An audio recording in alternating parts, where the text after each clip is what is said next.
diskon listrik pada saat bulan Maret, April, Mei yang diputuskan oleh Pak Menko waktu itu Pak Presiden. Dan ini masih on the track, belum ada perubahan anggaran tambahan, masih sesuai dalam batasan APBN. Yang berikut salah program Bapak Presiden tentang listrik desa. Jadi Bapak Presiden, listrik desa ini seperti kemarin di Sumatera Utara, masih ada beberapa, sekalipun listriknya sudah 99,9%, tapi masih ada kurang lebih sekitar hampir 50 desa di 4 kabupaten yang belum ada listrik. Ternyata itu bukan karena persoalan banjir saja, tapi memang jaringan listrik kita yang belum ada di sana. Jadi ini adalah akumulasi dari 5.700 desa yang belum ada listrik, 4.400 dusun. Kami menyarankan agar bisa kita lakukan program sampai dengan 2029 agar semua desa di Indonesia ini bisa dilistriki, sekaligus menunjang program tentang sekolah-sekolah yang berbasis teknologi. Kami laporkan Pak Presiden terakhir menyangkut dengan lokasi bencana. Hari ini menyangkut dengan listrik kita di Aceh. Untuk Banda Aceh, total kapasitas itu sekitar 110 megawatt kapasitas penyumbang di Banda Aceh. Dan alhamdulillah tadi malam sudah rata-rata 60 megawatt untuk kebutuhan Banda Aceh sudah tersaluri. Sebagian kita pakai genset. Nah, untuk jaringan gardu induknya yang kami laporkan kemarin kepada Bapak Presiden, itu sudah sekitar 80-90% sudah terpasang, tapi mungkin sekitar minggu-minggu ini, paling lambat Rabu atau Kamis, baru bisa jadi semua. Kalau ini jadi, maka aliran listrik dari Arun, Birem, itu baru bisa masuk secara normal, dan transmisi untuk jalur Sumatera itu sudah bisa connect. Andaikan pun ini oleh Bapak Presiden, kami laporkan bahwa belum bisa teraliri semua kepada desa-desa yang ada, karena sebagian desa-desa yang infrastrukturnya masih parah, jalan yang nggak bisa kita masuk, itu pada tegangan rendah, itu tiang-tiangnya jatuh. Dan ada sebagian desa yang memang masih banjir, masih ada air. Kalau ini kita paksakan untuk dialiri listrik, itu akan berdampak pada kecelakaan di masyarakat. Terakhir saya laporkan kepada Presiden terkait dengan mobilisasi BBM dan LPG di daerah Sumatera, khususnya Sumut sama Aceh. Kalau Sumbar relatif insya Allah jauh lebih baik. Kalau di Sumut itu persoalannya sekarang tinggal LPG. LPG yang masih butuh atensi besar karena sebagian jalan belum, maka kita menambah kapal dalam rangka memobilisasi LPG dari laut. Kemudian kalau Aceh Bapak Presiden, jujur saya katakan di 3 kabupaten itu memang membutuhkan effort yang sangat luar biasa karena akses darat belum bisa. Jadi kami masih drop dengan Pertamina pakai heli, pakai pesawat Hercules, ada jalan-jalan tikus juga kami pakai, kemudian rakit juga kita lakukan. Apapun yang bisa kita dorong untuk bisa melakukan percepatan, kita maksimalkan potensi yang ada. Demikian laporan Bapak Presiden dari kami. Assalamualaikum warahmatullahi wabarakatuh. Selanjutnya dipersilakan Bapak Menteri Sosial terkait bantuan sosial, BLT reguler dan tambahan 3 bulan, sekolah rakyat, serta penyaluran logistik di daerah bencana. Untuk selanjutnya nanti Menteri Kehutanan untuk persiapan. Bapak Menteri Sosial dipersilakan. Terima kasih Pak Seskap, Pak Presiden, Bapak Wakil Presiden. Izin melaporkan beberapa hal. Yang pertama tentang sekolah rakyat. Alhamdulillah 166 sekolah rakyat semuanya telah mulai beroperasi. 67 di bulan Juli, Agustus ada 37, dan pada bulan September 66. Semuanya telah dilengkapi dengan laptop siswa, laptop guru, smartboard, dan juga seragam sekolah. Ada 15.945 siswa, 2.407 guru, dan 4.442 tenaga kependidikan. Kaitannya dengan bencana, ada 9 sekolah rakyat yang terdampak, aktivitas belajar mengajar berhenti sementara, sebagian siswa dipulangkan sementara, kondisi sekolah sekarang dalam tahap pembersihan. Alhamdulillah tidak ada korban. Kemudian kami lanjutkan Bapak Presiden jika nanti sudah ada waktu yang luang izin untuk bisa meluncurkan secara resmi penyelenggaraan sekolah rakyat rintisan tahun 2025-2026. Berikutnya kami laporkan tentang Bansos. Sebelum kami melaporkan realisasi, Pagu Bansos Sosial tahun 2025, sebagaimana di dalam layar, itu ada nilainya semuanya, pagu anggarannya adalah sekitar 75 triliun. Ada dua yang ini nanti kami usulkan untuk mendapatkan makan bergizi gratis untuk lansia terlantar usia di atas 75 tahun dan juga untuk nanti para penyandang disabilitas. Selama ini kami menyalurkan kepada 100.000 lebih lansia terlantar dan 36.000 kepada penyandang disabilitas. Sehari dapat makan bergizi gratis 2 kali, pagi dan siang, yang sementara ini dilayani oleh kelompok masyarakat dan diantarkan langsung ke rumah masing-masing penerima manfaat. Kemudian di tahun 2025 realisasinya sebagai berikut Pak Presiden.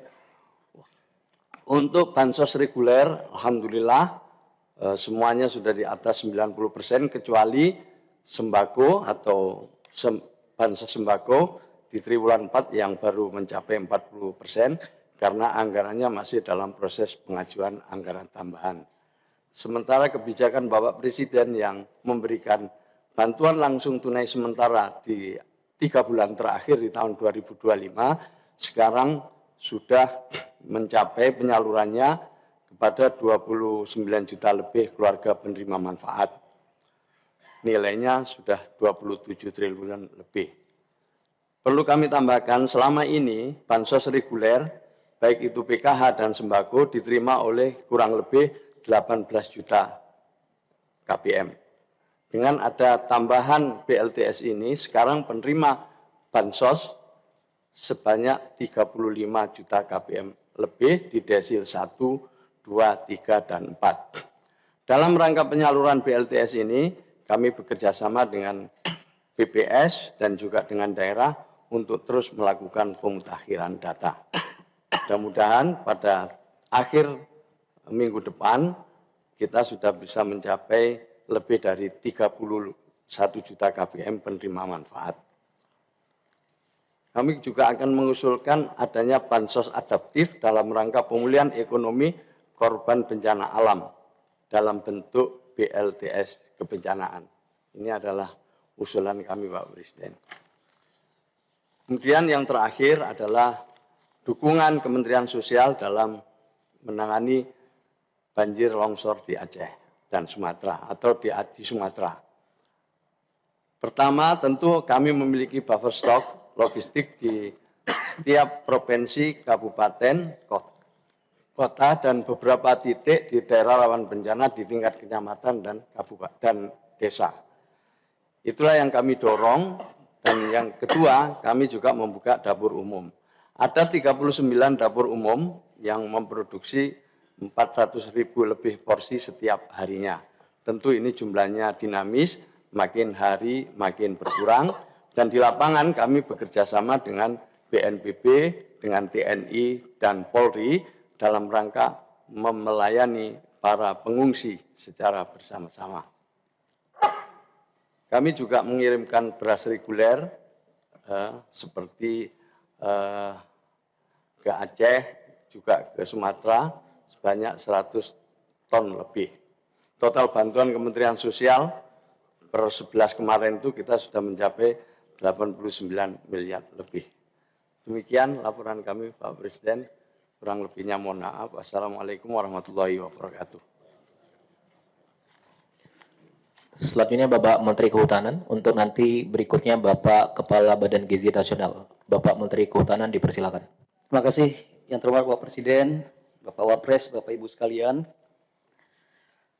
Pertama saya hanya ingin menegaskan kembali komitmen dan perintah Bapak Presiden kepada kami untuk terus berbenah memperbaiki sektor kehutanan kita. bahwa ada faktor alam yang terjadi itu benar, tapi secara rendah hati dan kita perlu melakukan evaluasi dan refleksi, ada perbaikan di sektor kehutanan yang harus kita lakukan secara bersama-sama. Tadi pagi kami rapat di Satgas PKH, ada beberapa rekomendasi sangat penting, terutama tentang tata ruang. Ini lebih long term ya. Tata ruang yang harus segera kita lakukan bersama, duduk sama-sama dengan menteri terkait, menghilangkan ego sektoral sehingga ada satu regulasi yang jelas, tata ruang sebagai panglima sehingga pembangunan kita diarahkan kepada kesepakatan tata ruang tersebut. Yang kedua, atas perintah Bapak Presiden, pada hari ini kami telah mengumumkan kepada publik, Bapak, seperti yang kami sampaikan, Bapak setujui di Ratas kemarin, bagian dari penerimaan kawasan hutan, pada hari ini kami mencabut 22 izin perizinan berusaha pembuatan hutan seluas 1.012.016 hektar. Ini bagian dari penertiban kawasan hutan yang sudah kami lakukan sebelumnya sesuai dengan arahan Bapak Presiden pada tanggal 3 Februari 2025. Yang kami tertibkan ketika itu ada sekitar 500.000, sehingga dalam 1 tahun kepemimpinan Bapak Presiden kami telah menertibkan PBPH nakal seluas 1,5 juta.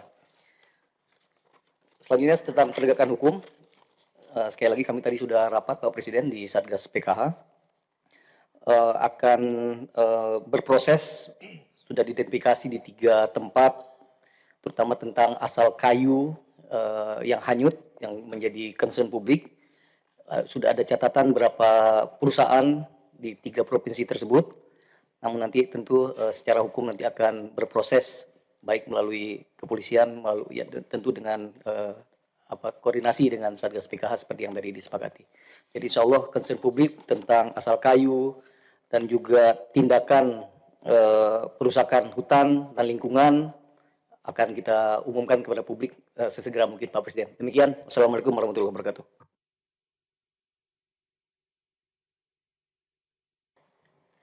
Selanjutnya dipersilakan Bapak Kepala Badan Gizi Nasional untuk nanti berikutnya Pak Mendikdaspen dan Mendikti. Pak Kepala Bagian dipersilakan. Sebelumnya ya, saya mau langsung tanggapi Menteri Kehutanan. Jadi sebagaimana yang kemarin kita sudah bicarakan,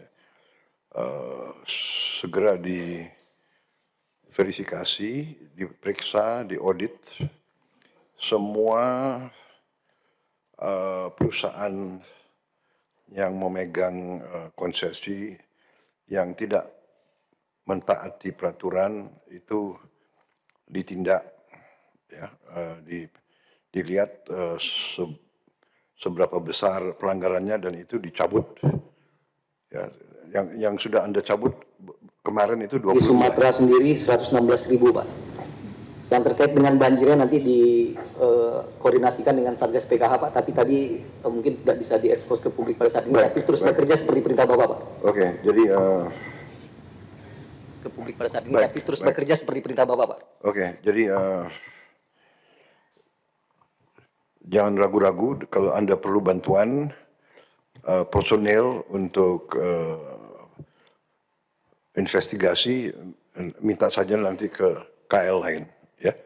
Minta mungkin bantuan Polri, TNI, atau KL lain. Sekali lagi, siapa yang melanggar, kita langsung tindak, kita cabut. Kalau tidak salah, sampai hari ini kita sudah cabut 4 juta hektar. Yang 22 itu termasuk 4 juta itu. Izin Pak beda itu yang 4,2 itu penertiban sawit dalam kawasan, Bapak. Ya. Ini PBPH, Pak. Perizinan berusaha di kawasan hutan, Pak. Oh, sudah cabut 1 juta lagi berarti. Jadi 1,5 juta, Pak. Sudah 5 juta yang kita cabut. Ya, pokoknya jangan ragu-ragu. Ya, siapa yang melanggar, langsung kita cabut. Ya, terima kasih. Jelajahi cara baru mendapatkan informasi. Download Metro TV Extend sekarang.